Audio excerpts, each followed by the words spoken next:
عمومی طور پہ ہوتا یہ ہے کہ لوگ کہتے ہیں جان ہے تو جہان ہے. جان اور جہان کا فلسفہ ہم بچپن سے سنتے آئے ہیں. لوگ کہتے ہیں جائیداد چھوڑ دو، فلاں چھوڑ دو، فلاں چھوڑ دو، نظریات پر بھی کمپرومائز کر لیتے ہیں. جب جان نہیں ہے تو پھر باقی کیا؟ جان ہے تو جہان ہے. اس فلسفے کو حسین ابن علی نے بدل کے رکھ دیا کہ جان ہے تو جہان ہے. حسین نے بتایا جان نہیں ہے پھر بھی پوری کائنات تیری ہے. لوگ یہ کہتے ہیں کہ اگر لٹ گئے تو پھر سب کچھ برباد ہوگا. حسین نے یہ فلسفہ دیا لٹ کے ہی تو آباد ہوا جاتا ہے. یزید سب کچھ بچا کے بھی نہ بچ سکا، حسین سب کچھ کٹا کے بھی زندہ و جاوید رہا. یہ فلسفہ دیا سب کچھ کٹ جائے، سر نیزے کی نوک پہ بھی چڑھ جائے، خاندان کی لاشیں بکھری پڑی ہوں اور گھوڑوں کی ٹاپوں تلے روندی جائیں، کفن بھی کھینچ لیے جائیں، خیموں کو بھی آگ لگا دی جائے، لیکن سر شہیداں پھر بھی نیزوں پہ بلند ہی رہے گا، اونچا ہی رہے گا. یہ فلسفہ حسین ابن علی نے دیا. یہ سر جھکنے کے لیے نہیں ہے، یہ سر اوپر بلند ہونے کے لیے. اور میں ایک بات کہا کرتا ہوں، لوگ سر بچانے کے لیے ہاتھ دے دیتے ہیں، ظالم کے ہاتھوں میں ہاتھ دے دیتے ہیں کہ سر بچ جائے. حسین نے ہاتھ بچانے کے لیے سر دے دیا. ہم نے بچپن سے لے کر کے لڑکپن تک اور لڑکپن سے لے کر آج تک حضرت نبی رحمت صلی اللہ علیہ وآلہ وسلم کا یہ فرمان سنا ہے، من رآ منکم منکرا فلیغیرہ بیدہ فإن لم یستطع فبلسانہ فإن لم یستطع فبقلبہ وذلک اضعف الایمان او کما قال النبی صلی اللہ علیہ وسلم. تم میں سے اگر کوئی برائی کو دیکھے تو وہ ہاتھ سے روکے، ہاتھ سے نہیں روک سکتا تو زبان سے روکے، اور زبان سے بھی نہیں روک سکتا تو کم از کم دل سے برا جانے. اور یہ سب سے کمزور ترین ایمان کا مرتبہ تھا. جو لوگ کہتے ہیں امام حسین کربلا میں کیوں گئے، میں انہیں کہتا ہوں امام حسین حضور کی گود کے پالے ہوئے تھے، کمزور ایمان والے نہیں تھے کہ دل میں ہی کڑتے رہتے اور ظلم کو اور جبر کو اور زیادتی کو اور ناانصافی کو ہاتھ اور زبان سے نہ روکتے. حضرت امام حسین کے خطبے دیکھ لیجئے، قدم قدم پہ خطبے دیے. محمد بن حنفیہ کے نام جو آپ نے وصیت نامہ لکھا تھا، آپ نے فرمایا انی لم اخرج عاشرا ولا بطرا ولا مفسدا ولا ظالما. میں سیر سپاٹے کے لیے نہیں جا رہا اور نہ ہی میں اپنی کسی خواہش کی تکمیل کے لیے جا رہا ہوں. میرے اہداف میں، میری خواہشات کے کسی گوشے میں یہ موجود نہیں ہے کہ میں تخت و تاج حاصل کر لوں گا. انما خرجت لطلب الاصلاح فی امت جدی. میں اپنے دادا کی امت کی اصلاح کے لیے جا رہا ہوں. ارید ان آمر بالمعروف وانہی عن المنکر.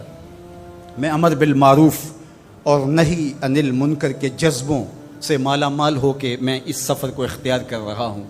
جب شریعت کا مذاق اڑایا جا رہا ہے، شریعت کی شکل بدلی جا رہی ہے، خلافت کا رشتہ قرآن سے ٹوٹ گیا ہے اور ایک نئی صورت دین کو دی جا رہی ہے، اور جو اس سانچے میں ڈھل کے دین نکلے گا وہ محمد عربی کا دین نہیں ہوگا جو طائف کے بازاروں سے لے کے مکے کی گلیوں تک، احد سے لے کر غزوہ حنین تک حضور نے خود اور اپنے اصحاب کو تکلیف میں ڈال کے جو دین دیا، جو امت تشکیل دی. یزید اس سارے نظم کو بدل رہا ہے، تو کیا نبی کا نواسا جس کو حضور نے گود میں پالا ہو وہ خاموش ہو کے بیٹھ جائے؟ کہا حسین ایسا نہیں ہونے دے گا، اور اس کی جو بھی قیمت ادا کرنا پڑی حسین وہ قیمت ادا کرے گا. اور پھر اس کی قیمت چھوٹی نہیں تھی جو ادا کرنا پڑی. اگر حضرت امام حسین رضی اللہ تعالیٰ عنہ اس وقت کربلا کے تپتے ہوئے ریگزار میں، اس میدان حق و باطل میں اپنی قربانی پیش کر کے جبر کا راستہ نہ روکتے تو یہ بات اچھی طرح سے ذہن نشین کر لیجئے، اسلام کی یہ شکل جو آپ کو دکھائی دے رہی ہے یہ موجود ہی نہ ہوتی. دنیا کے اوپر کتنی تہذیبیں، کتنی ملتیں اور کتنی اقوام، جب ان کے اندر تغیر آیا تو وہ اپنی اصل صورتی چیزیں کھو بیٹھی. دنیا کے اوپر کتنے مذاہب، یہودیت کی شکل دیکھ لیجئے، کیا یہ وہی صورت ہے جو حضرت موسیٰ لے کر آئے؟ عیسائیت کی شکل دیکھ لیجئے، کیا یہ وہی صورت ہے جو حضرت عیسیٰ لے کر کے آئے؟ ابھی کچھ دن ہی نہیں گزرے تھے تو حواریوں کے بعد جو ہوا اور جس طرح سے دین عیسیٰ کا حلیہ بگاڑ کے رکھ دیا گیا، جس طرح موسوی دین کی شکل تبدیل کر کے رکھ دی گئی، تو کیا دین محمدی کی شکل باقی رہ جاتی؟ جب یوں دین کی صورت اور شکل کو بدلنے والے میدان میں آپ موجود ہوئے تھے، لیکن باقی ادیان، باقی تہذیبیں، باقی ملل، باقی قومیں، ان کی شکل اس لیے تبدیل ہو گئی کہ اس شکل کو بچانے والا کوئی حسین وہاں نہیں تھا، اور یہاں اس دین کی اصل صورت اور شکل اس لیے موجود رہی کہ اس دین کو بچانے والا حسین ابن علی موجود تھا۔ مسٹر گوکھلے نے کہا تھا کہ اگر حسین ابن علی رضی اللہ تعالی عنہ نہ کھڑے ہوتے تو اسلام یا تو مٹ ہی جاتا، اور اگر موجود رہتا تو اس کی وہ شکل نہ ہوتی جو محمد بن عبداللہ لے کر آئے تھے، اس کی شکل وہ ہوتی جو یزید پیش کر کے جاتا۔ لیکن حسین ابن علی کی قربانی، ان کی نہضت کی وجہ سے، ان کے قیام کی وجہ سے، ان کے کھڑا ہو جانے کی وجہ سے 14 صدیاں گزرنے کے بعد آج بھی وہی اسلام ہے جو آمنہ کا لال دے کے گیا تھا۔ یہ حسین ابن علی کا کام ہے جو حسین نے کیا۔ اس لیے حضور نے ناز کیا حسین پر، کہا کہ حسین منی و انا من حسین، حسین مجھ سے ہے اور میں حسین سے ہوں۔ یہ مجھ سے ہے کہ میری بیٹی کا بیٹا ہے، میری نسل ہے، میرا نسب ہے، میں حسین سے ہوں، قیامت تک میرے دین کا جھنڈا جھولتا رہے گا، تو اس کی بنیادوں میں لہو حسین ابن علی کا۔ حضرت امام حسین رضی اللہ تعالی عنہ نے ایک بات کہی تھی جب بیعت کا آپ سے مطالبہ کیا گیا، تو آپ نے یہ نہیں کہا کہ میں یزید کی بیعت نہیں کرتا، بلکہ آپ کا جملہ تاریخ ساز ہے، بڑے لوگوں کا کلام بھی بڑا ہوتا ہے اور حکمت کے نور سے بھرا ہوا ہوتا ہے، قیامت تک ایک نسب العین دینا تھا۔ یہ نہیں کہا کہ حسین ابن علی یزید کی بیعت نہیں کرے گا، بلکہ کہا مثلی لا یبایع مثلہ، میرے جیسا اس جیسے کی بیعت کیسے کر سکتا ہے؟ تو یہ قیامت تک کے لیے لاہ عمل دے دیا کہ جو حسین کے نقشے قدم چلنے والا ہوگا وہ وقت کے یزید کے ہاتھ میں ہاتھ نہیں دے سکتا، چاہے گردن کٹ جائے، بازو کٹ جائے، خاندان لٹ جائے۔ یہ حسین ابن علی کا پیغام ہے۔ میرے اور آپ کے آقا و مولا نے ارشاد فرمایا، میں تمہارے اندر 2 بھاری چیزیں چھوڑ کے جا رہا ہوں، تمہیں لاوارث نہیں چھوڑ کے جا رہا۔ یہ امت تنکا تنکا کر کے جوڑی، اور اب حضور کے وصال کے بعد کیا امت بکھر جائے گی؟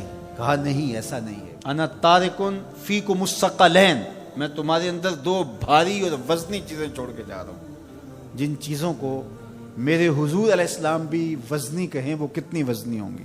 اولہما کتاب اللہ، ان میں سے پہلی چیز اللہ کی کتاب قرآن مجید، فیہ الہدی والنور فخذوا بکتاب اللہ واستمسکوا بہ، اس میں ہدایت ہے، اس میں روشنی ہے، اس میں اجالا ہے۔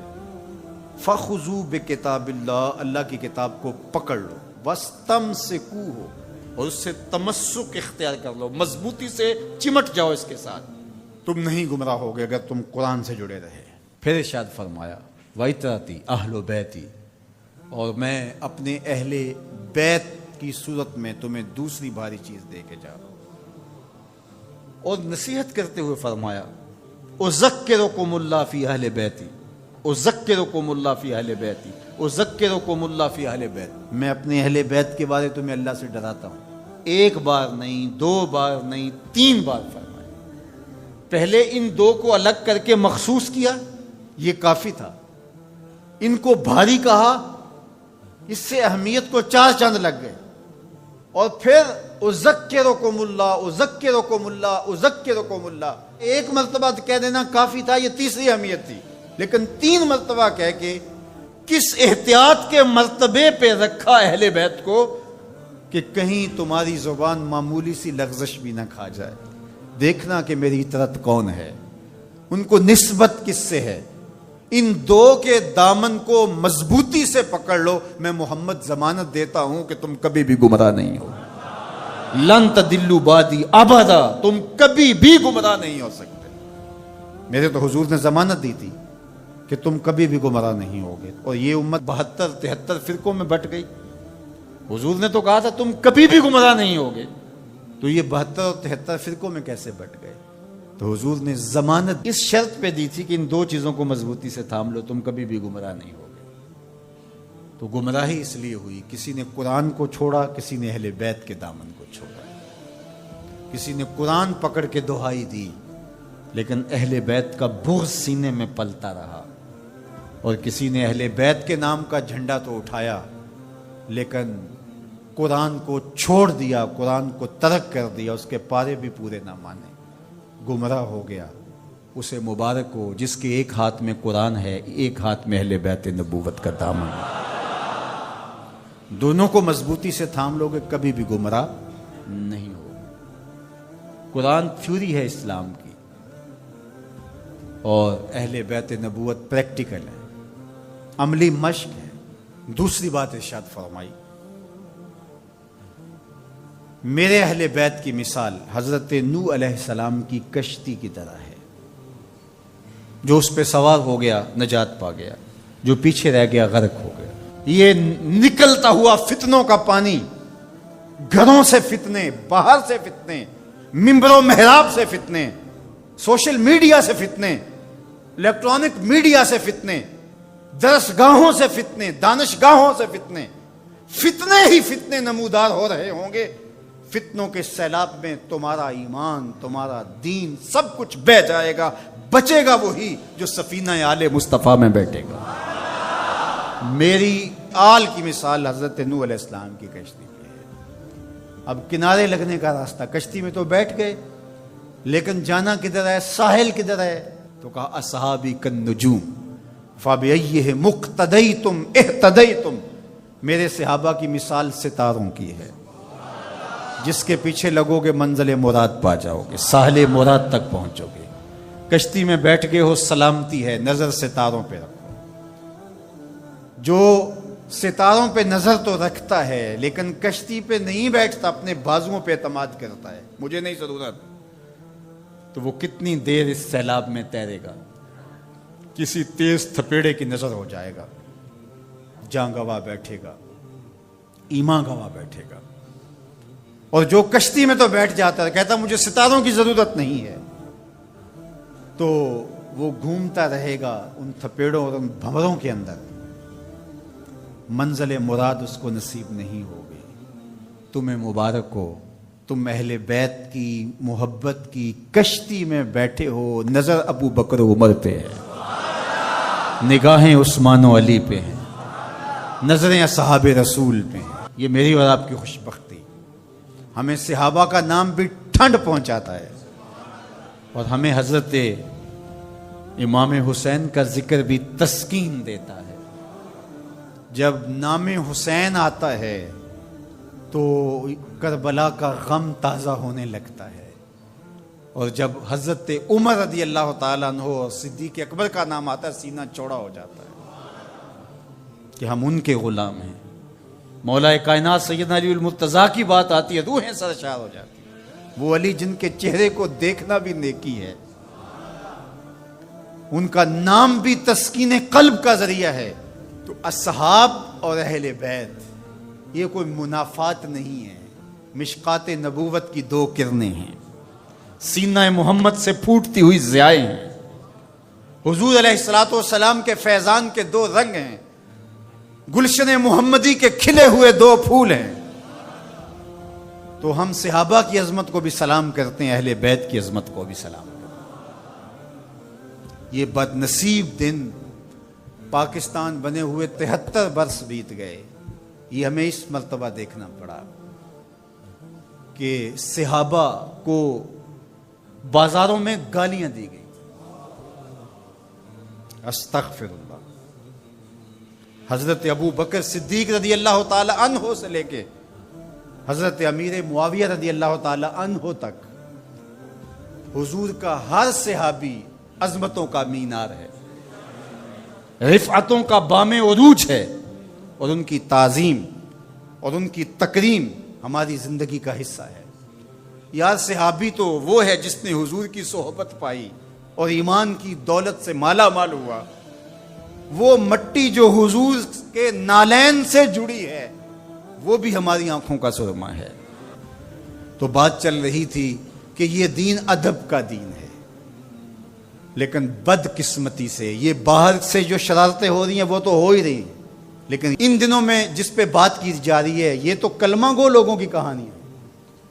سیدنا صدیق اکبر رضی اللہ تعالی عنہ کی تکفیر کرنے والے بظاہر کلمہ نہیں پڑھتے؟ صحابہ کو ننگی گالیاں دینے والے کیا کلمہ گو نہیں ہیں؟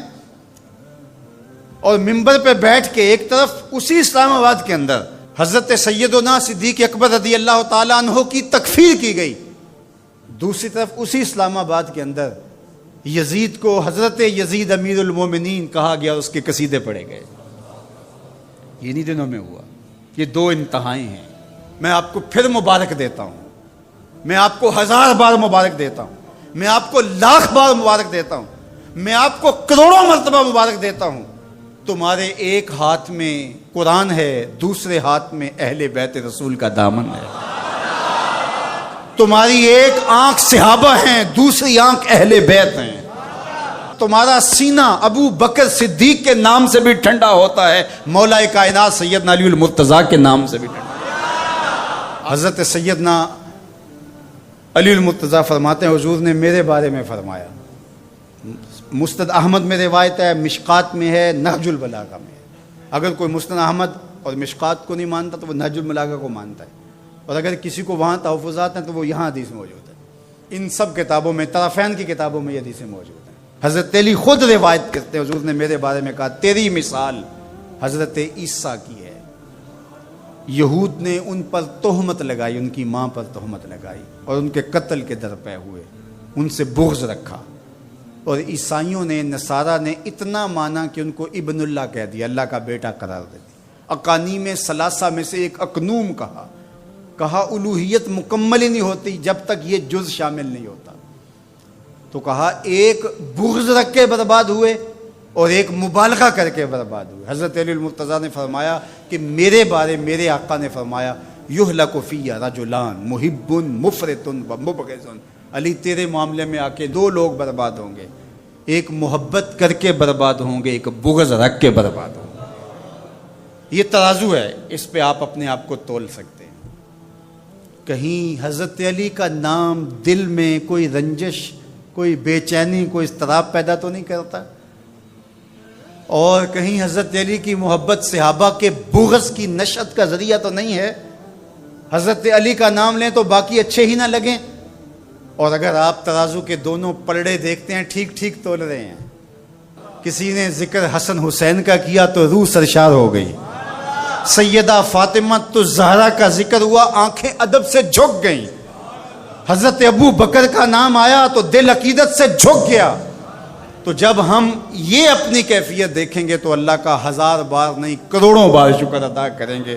تو ہم کہتے ہیں صحابہ آپ کی عظمت کو بھی سلام، اہل بیت آپ کی عظمت کو بھی سلام۔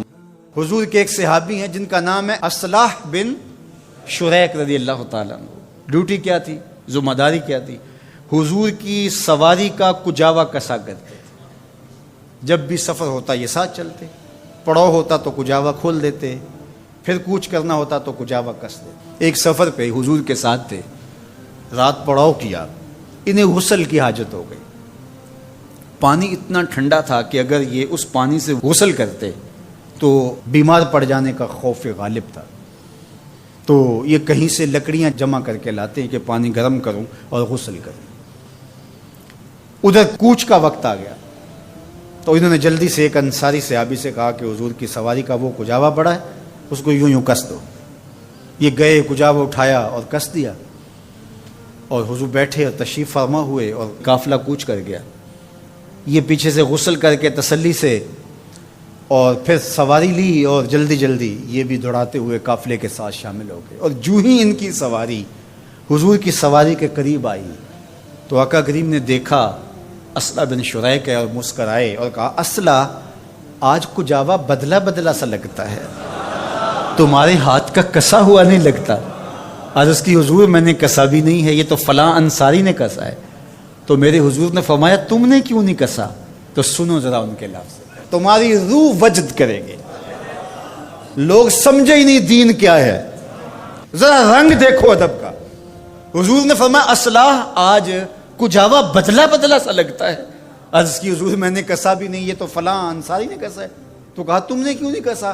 کہا حضور میں غسل سے نہیں تھا، اور میں نے گوارا نہیں کیا کہ جس سواری پہ آپ نے بیٹھنا ہے اور جس کجاوے پہ آپ نے تشریف رکھنا ہے ان لکڑیوں کو بھی بے وضو ہاتھ لگاؤں، ان لکڑیوں کو بھی بغیر طہارت کے چھوؤں، یہ میری محبت نے گوارا ہی نہیں کیا۔ یہ محبت کا تقاضا ہے یار، جس آقا کی محبت کا تقاضا یہ ہے کہ عاشق بے غسل ان لکڑیوں کو بھی نہیں چھوتے جنہوں نے حضور کے بدن سے ابھی چھونا ہے، تو کیا کوئی اس نبی کے، اس پیغمبر کے خاکے بنائے تو وہ امت چین کی زندگی جی سکتی ہے؟ وہ قرار کے لمحے گزار سکتی ہے؟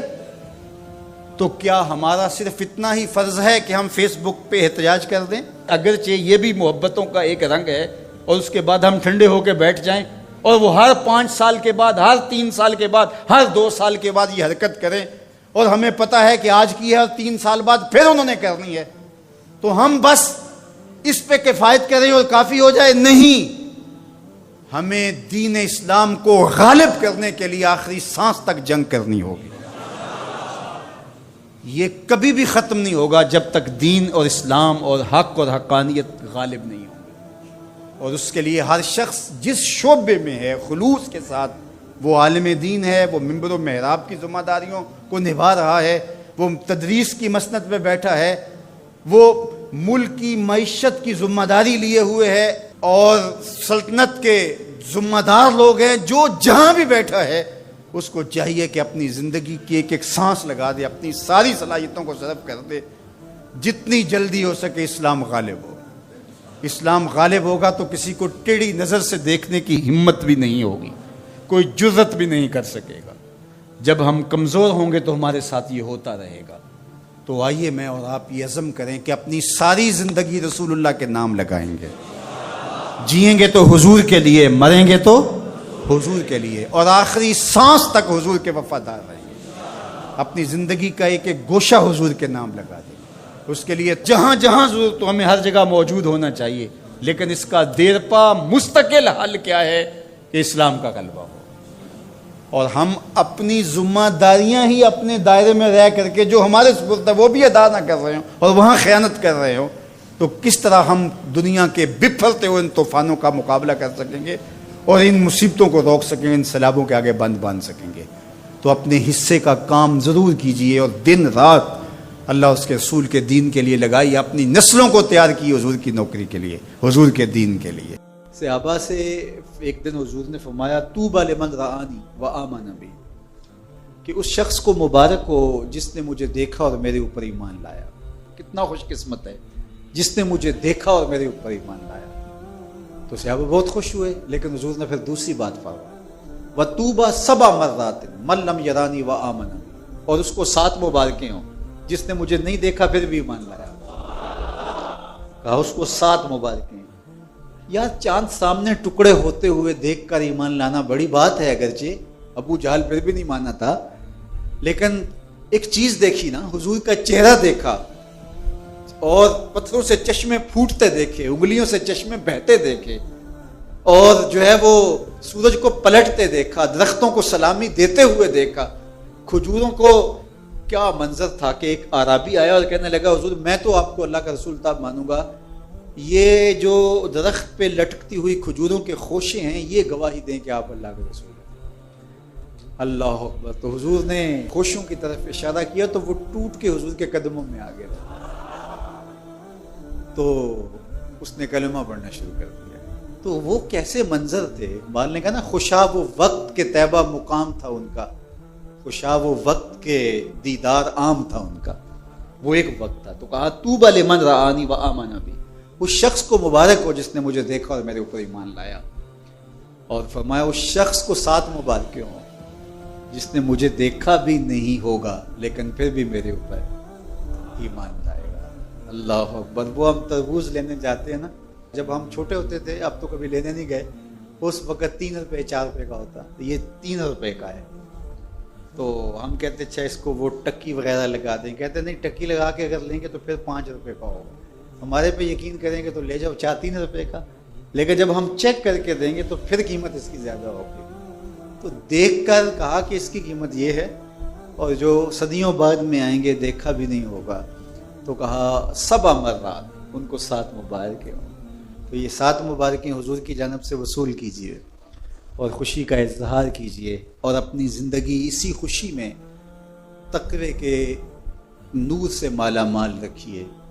ہم یہاں ایک ایک لمحہ، ایک ایک ساعت، ایک ایک حرکت، ایک ایک سکنت کے جواب دیں.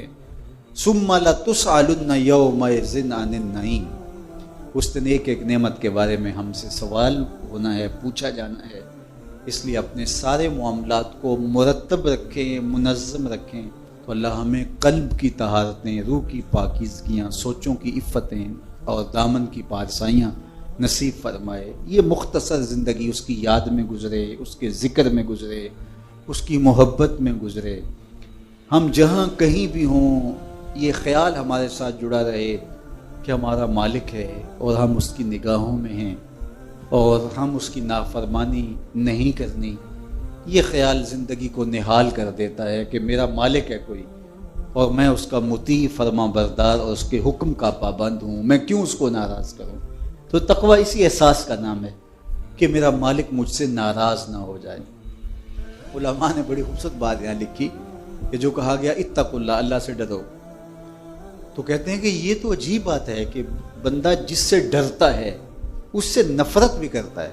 سانپ سے، چور سے، ڈاکو سے، لٹیرے سے ہم ڈر بھی رہے ہوتے ہیں، لیکن اگر وہ ہمارے ہتھے اس طرح چڑھ جائے کہ ہم اپنے آپ کو محفوظ سمجھ لیں تو ہم اس کو چھوڑتے بھی نہیں. تو بندہ جس سے ڈرتا ہے اس سے نفرت کرتا ہے، لیکن یہ کیسا ڈر کہ اللہ سے ڈرتا بھی ہے، اس سے محبت بھی کرتا ہے. تو کہا باقیوں سے ڈرتا ہے ان کے گزند کی وجہ سے اور اللہ سے ڈرتا ہے اس کی ناراضگی کی وجہ سے. بندہ جس سے محبت کرتا ہے اس کی ناراضگی سے ڈرتا نا، روٹھ نہ جائے، ناراض نہ ہو جائے. میری زندگی تو اس کی خوشیوں سے ہے، تو یہ روٹھ گیا تو میری زندگی رہے گی. تو اللہ سے ڈرنے کا یہی مفہوم ہے، تقوی کا یہی مفہوم ہے کہ بندہ ہر وقت اس احساس میں ڈوبا رہے کہ میرا مالک مجھ سے ناراض نہ ہو، میرا مالک مجھ سے راضی ہو. یہ احساس اگر انسان کے ساتھ جڑ گیا تو پھر اس کے اٹھنے والے قدم ہمیشہ اچھائی کی طرف جائیں گے. اس کی زبان سے نکلے والا جملہ اللہ کی رضا کے دائرے میں رہے گا، اس کی حرکات و سکانات اس کی رضا کے دائرے میں رہیں گی اور وہ کبھی بھی نافرمانی کی طرف نہیں آئے گا. قرآن کہتا ہے کمایا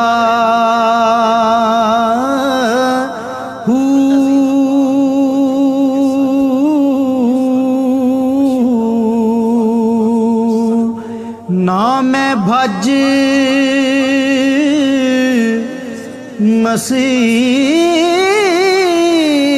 مسیتی وڑیا نا تسبا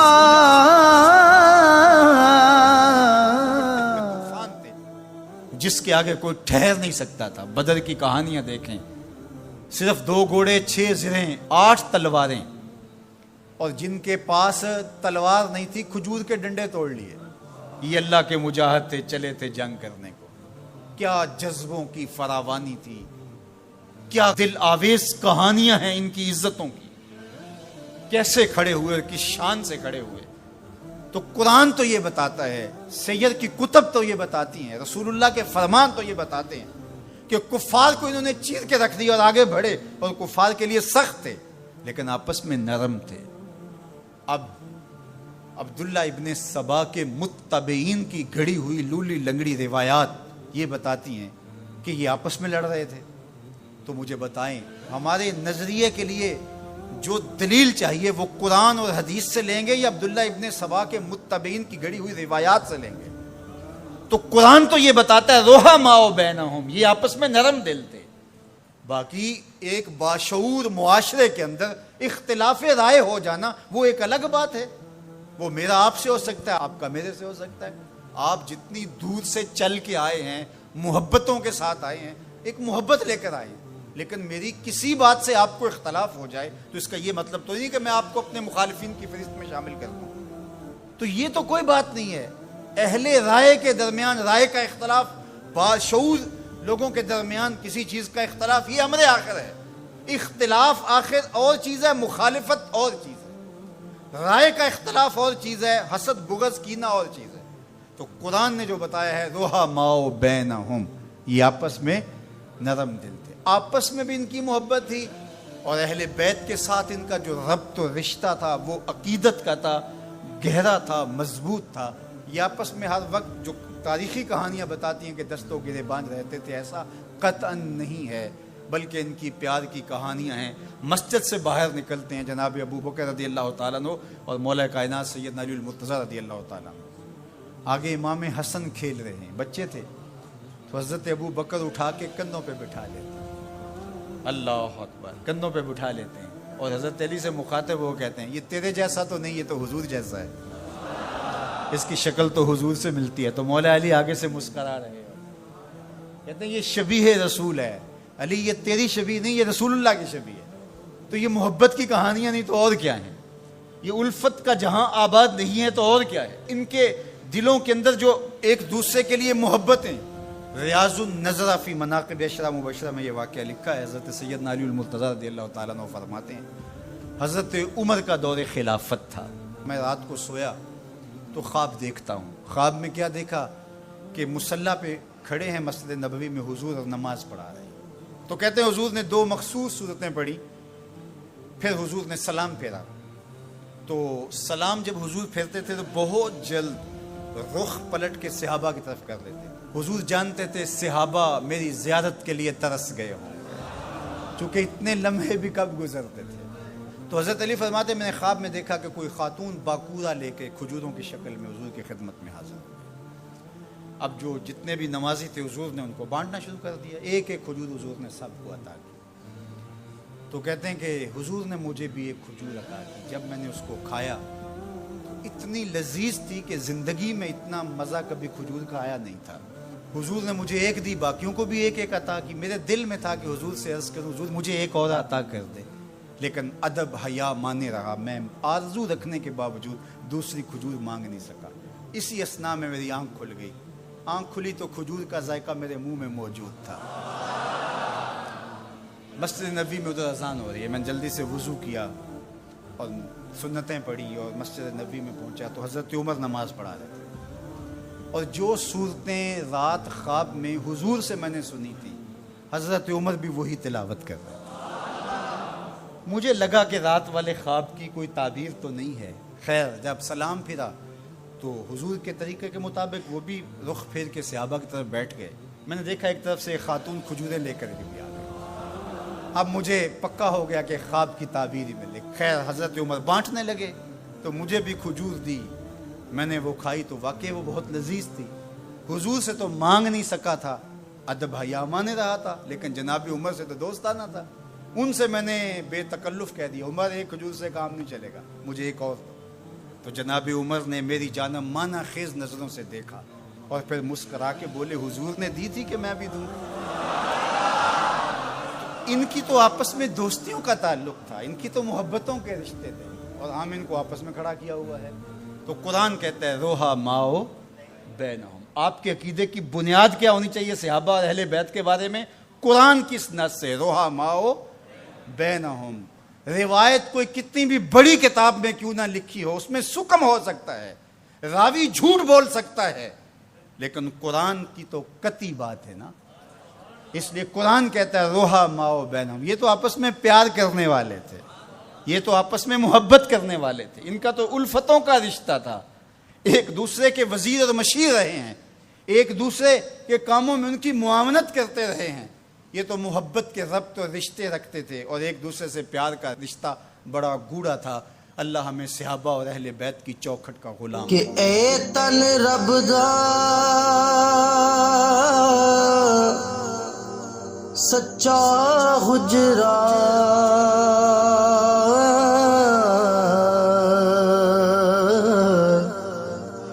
تے کھڑیا باغ